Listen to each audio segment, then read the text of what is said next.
Welcome. I'd like to take a moment to talk with everyone about the merch store. The merch store helps to pay staff and the artists.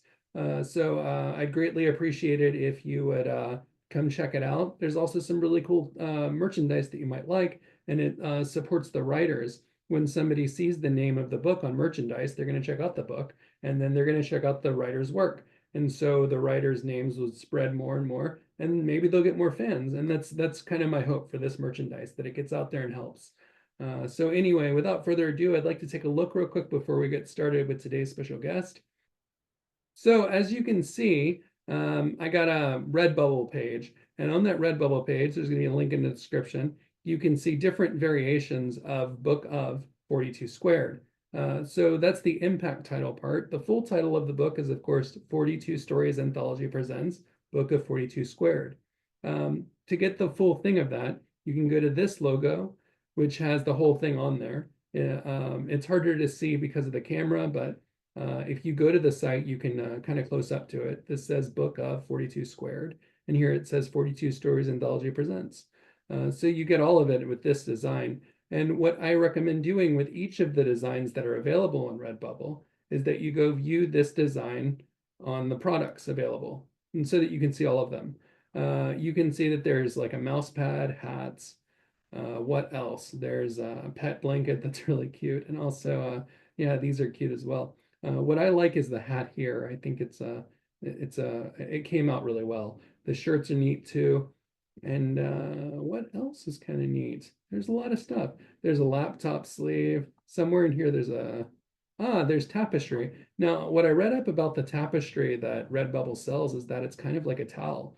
So that would be your towel, 42, and look up the whole towel connection. You'll see from Hitchhiker's Guide, there's this whole thing about not forgetting your towel. And now you can have one from the 42 Stories Anthology book.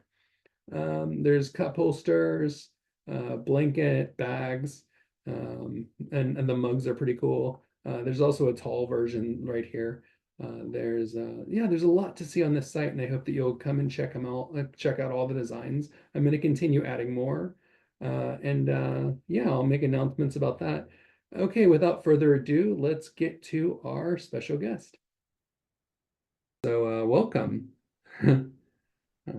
It's nice Thank you. Thank you. I'm delighted to be here, and it's so much fun to see the graphics that are accompanying this anthology. Oh, well, what you're looking at here is the book cover, and then over here is the logo for the Uh-huh. yeah, it's really nice to see it all coming out. Uh, Yeah. so Yeah. I'd like to introduce people to you. So here's your bio. If you hear any pronunciation mistakes, just let me know. So Okay. Huw writes and edits in Seattle. He attended how do I say Clarion? Clarion? Yeah. Clarion West. Okay, Clarion West at Kij Johnson's novel workshop and UW's editing program.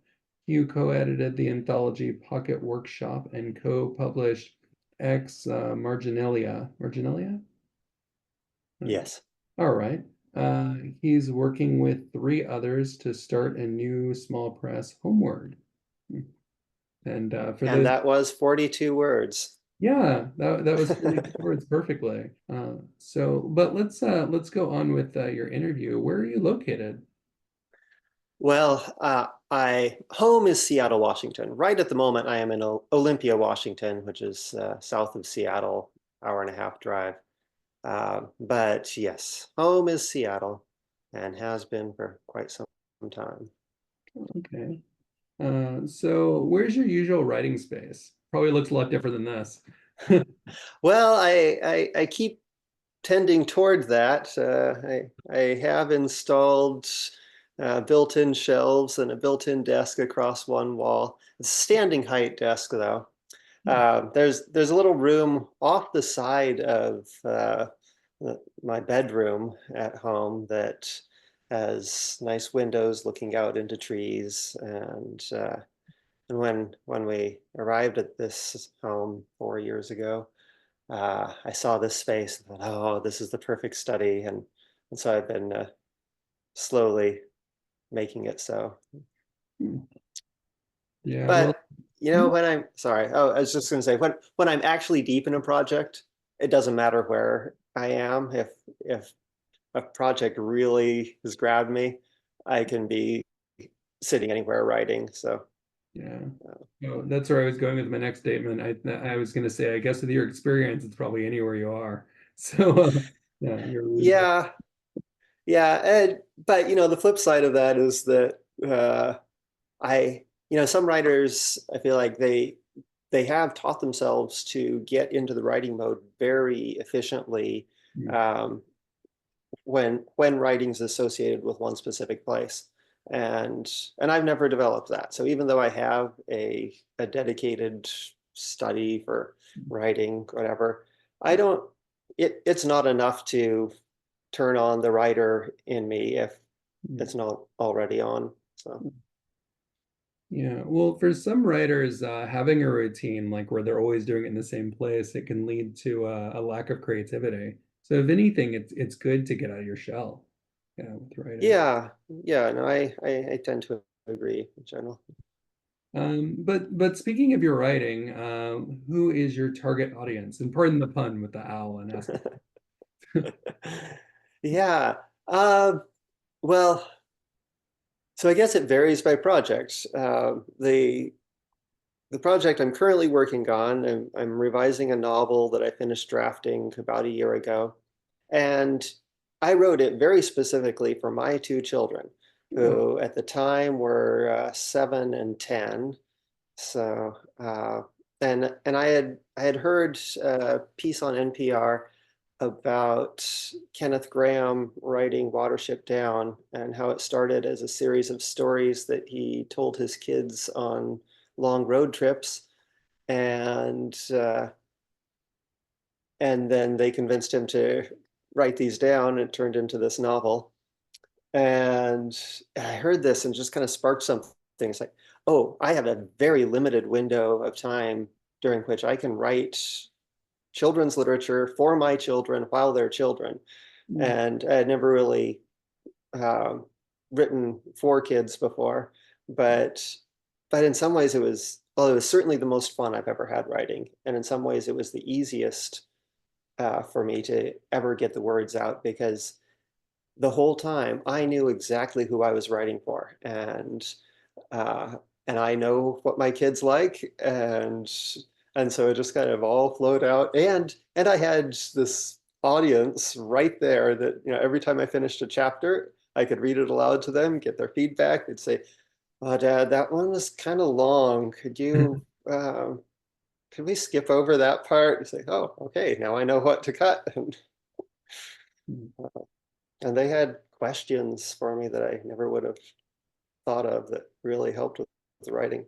But but yeah, I guess uh, and, and having had that experience, now as I'm thinking about short stories, other potential novels, I I think I want to go into it trying to identify exactly who my audience is, maybe even specific individuals, and see if I can use the same method of a very targeted audience to get my brain working more efficiently. yeah. Well, the question comes up during interviews because before I started writing, I talked to a lot of agents and I asked them, "What do you expect from writers?" And they said, "Well, a lot of writers come to us and they don't have a target audience, and so Mm-hmm. it's really important." And then you wouldn't believe how many writers say they don't have a target audience. And so it's almost like saying, I'm not prepared for work, not to be blunt about it. But so it's great to have a target audience. And with yours, the amazing part is you're hitting on for children. And so the parents are going to do anything for their kids. So if they have a book out there for their kids, they're going to go right for it. And Yeah. yeah, I think you're hitting Well, the then, and kind of uh, a flip side to this, or a trick now that I think I could recommend to writers when they're asked who their target audience is, if they don't have an automatic answer, they should realize that they've written this book for themselves. And so yeah. they should describe themselves and not say I wrote it for me necessarily. I mean, perhaps, but to analyze who they are as a reader. Mm. Write that down, write a description of that, and that is their target audience. And so then they can just rattle off this description. Oh, well, it's for people who like this and this and this and this. And it just so happens that they're describing themselves, but they've used it to their advantage.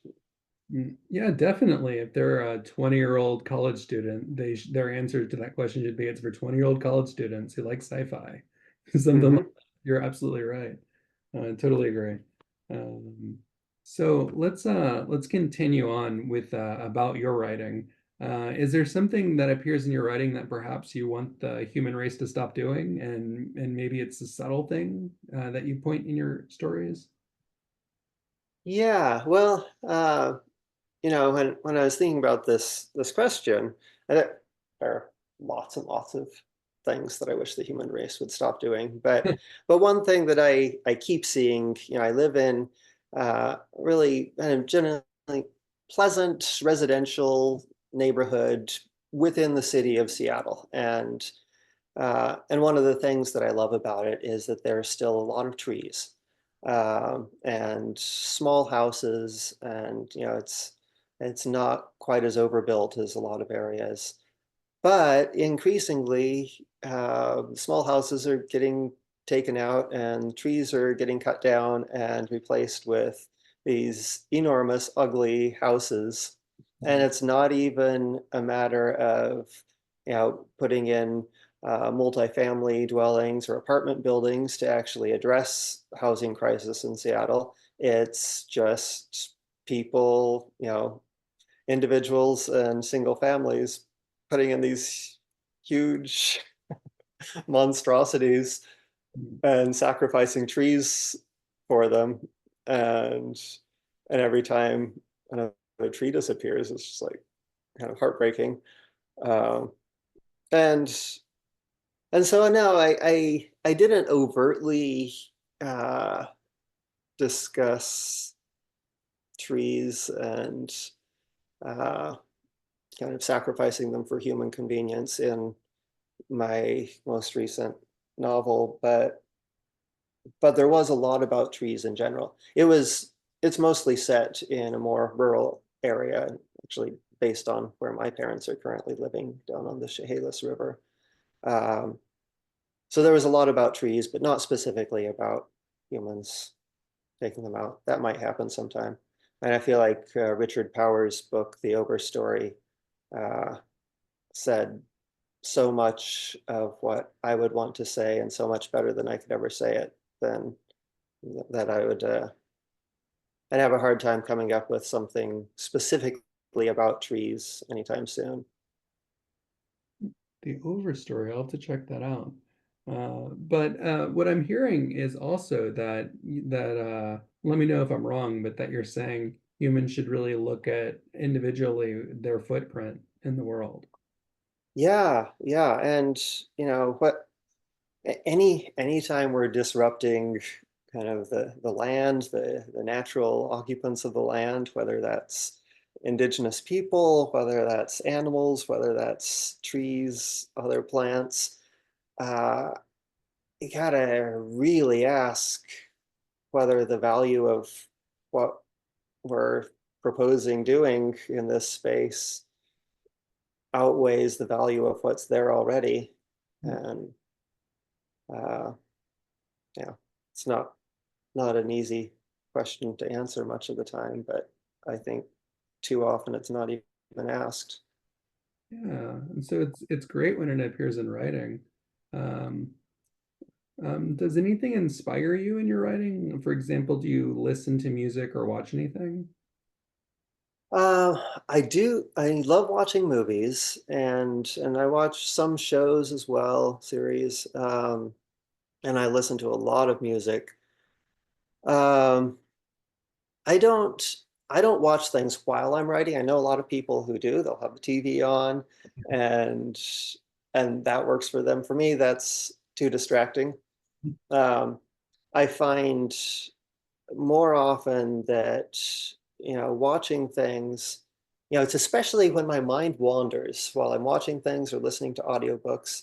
if my mind starts to wander, that's when story ideas arrive, or when the problems in my works in progress start to solve themselves. And so I'm not actively writing, and yet some part of my brain is, distracted enough from thinking about the problem that it can actually get some work done.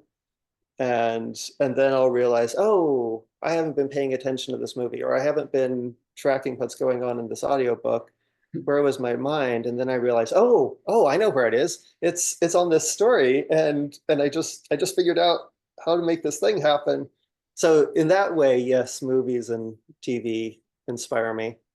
When it comes to writing, I like kind of monotonous music, something uh, that kind of uses the distractible part of my brain and allows me to focus on the writing. So like uh, Renaissance lute music and choral music is good. Some kind of ambient electronic music is really good. Sometimes soundtracks, especially if they're ones I know really well. Occasionally I've listened to music with lyrics, but it's usually when I'm revising something and trying to really hone the voice.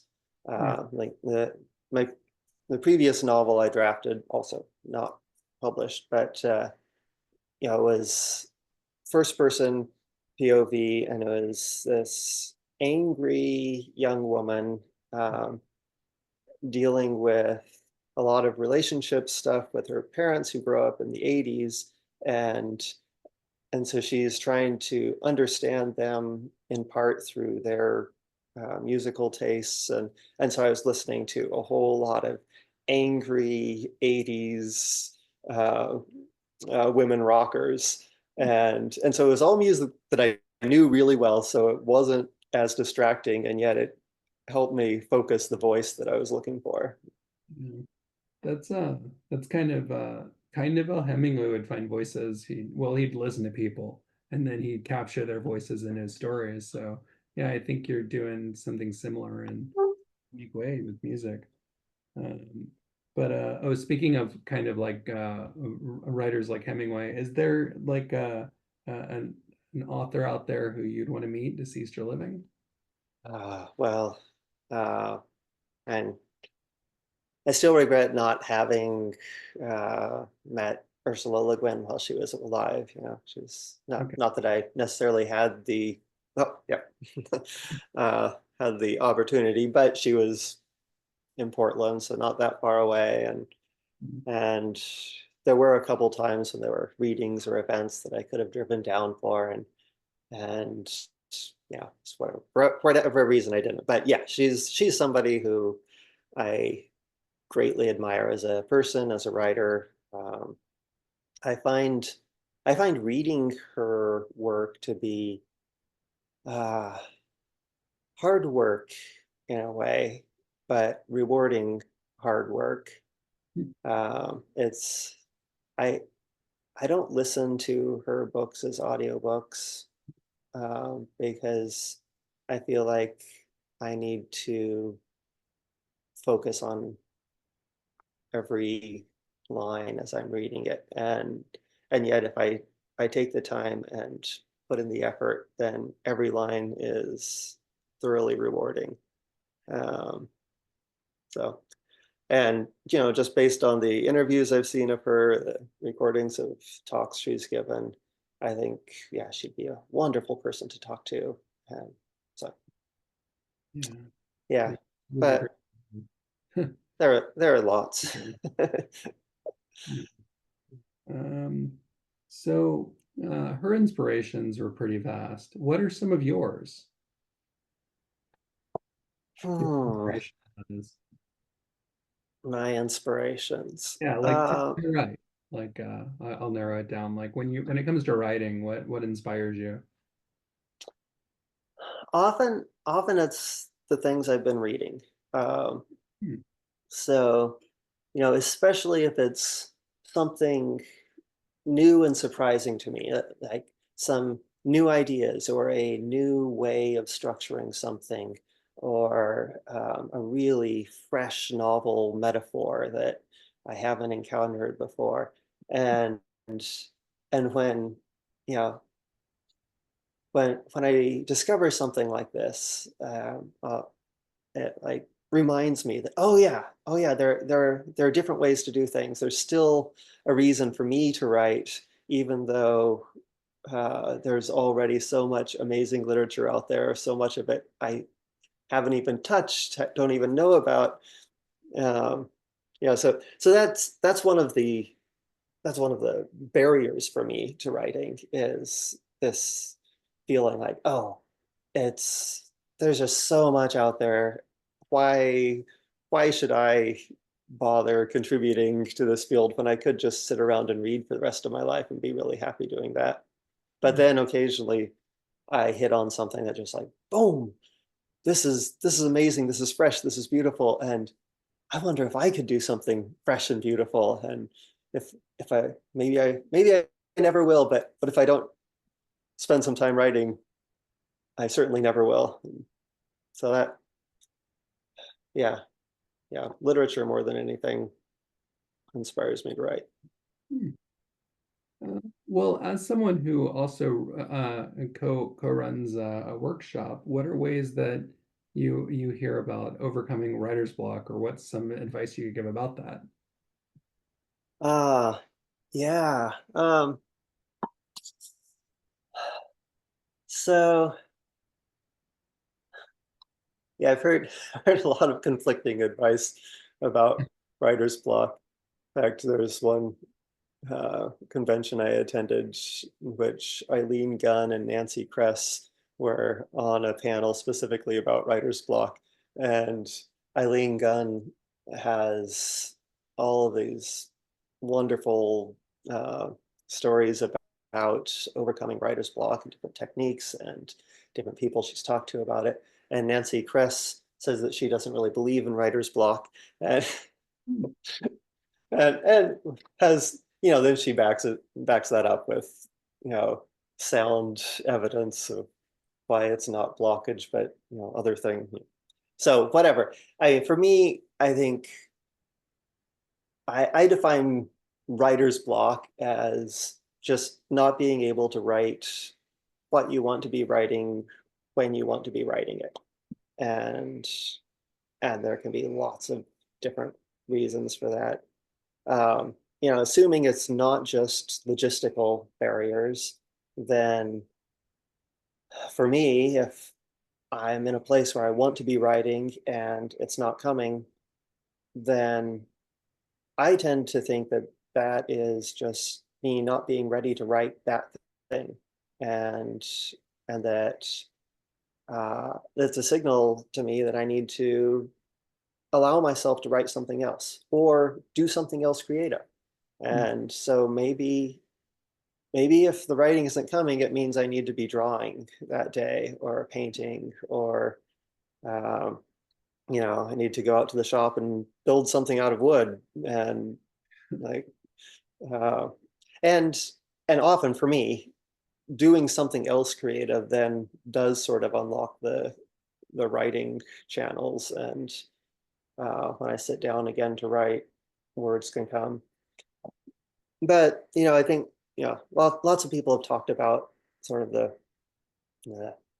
the shame cycle as it applies to writer's block, and this feeling that I'm a writer, I should be able to write. If I can't write, then who am I? And and the more negative feelings that get associated with this attempt to write, the harder it gets to write.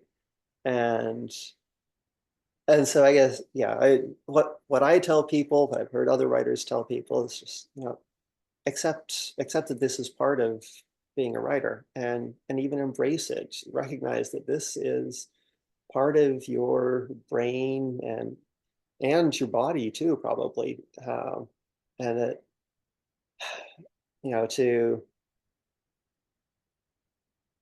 to try to deny this part of yourself, even if it seems to be at odds with what you want is likely going to slow down the process of getting into the writing. Just the more you can embrace every piece of who you are, um, and relax into it, the healthier your relationship with your writing will be.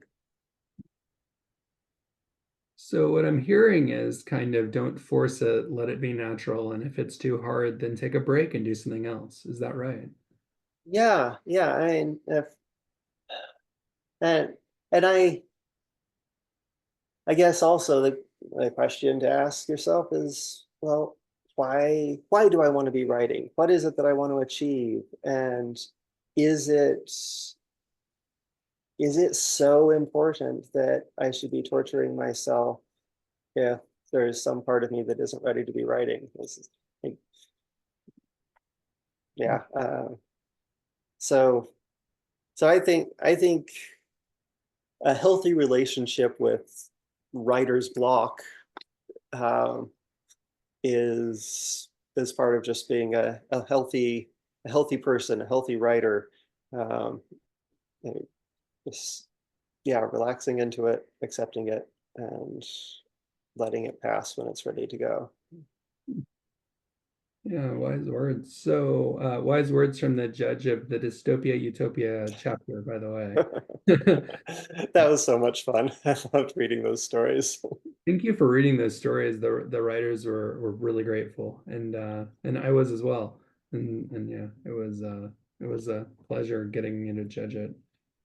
I was, yeah, I was continually impressed by just how much how much story they could pack into this tiny space, and all of the all of the like external, the extrapolated and interpolated parts of the story that my mind would create based on these little seeds that you, yeah, Yeah. brilliant work to all of you writers whose works I read. Yeah, they did so much with just so little, and I really liked what some of them did with with their biographies, but I don't think you got to see those. So I hope you'll check them Not out yet. in the book. Yeah, Um, I look forward to it. but before that, I hope that viewers check out your social media. Leading into that, where can they find you? I'm such a Luddite. I do have a website. It's mhuwevans.com. That's mhuwevans.com. I don't think I've posted anything or updated anything for years. Um, and let's see. Oh, the new press, which we're, it's a brand new baby project, and we expect our first publication probably in spring of 2026. But it's called Homeward Books, and we don't have a website up yet, but we do have an Instagram handle, which is Homeward Books Co. Co. Um, and so yeah, watch that channel, and we're we're super excited about this because it came about. So my partners in this are Lara Elena Donnelly, who wrote the Amberlow um, trilogy, and also a wonderful novel about perfume called Base Notes. And then Rachel Sobel, who's a writer and editor and writing instructor here in Seattle, and Rebecca White, who's a science journalist and writer in New Zealand. But it came about through conversations we were having about all the manuscripts we had been reading by writer friends that were getting rejected, not because they weren't well written, but because the agents and acquisitions editors couldn't slot them into one of their prefab genre categories. Yeah, And and so, you know what, it's a common one. there should be a press. And then I said, oh, there is small beer, except they've had to shut down much of their operations and publications. And well, maybe there's a niche, maybe there's a place for us. And we started by having conversations, trying to talk each other out of it, this is a terrible idea. This is there are too many small presses. We can't do it. But the more we tried to talk ourselves out of it, the more it made sense. And so we're wading carefully into the publishing industry. Yeah, it's a long road, but I'll keep up with you and see how that goes. Good luck. Thank you. Yeah, thank you. Appreciate it. And speaking of thanks, I'm going to thank you in a bunch of languages that I don't know most of them. So Oh, wow. This is fun. yeah, some of them I recognize Japanese somewhere. It's thinking a lot of languages. Thank you for your time. Oh, Yeah, well, thank you. This has been a lot of fun. I really appreciate it. And thank you again for inviting me to read the short stories for Dystopia, Utopia. I'm glad you enjoyed them. All right, have a good one. You too. Bye.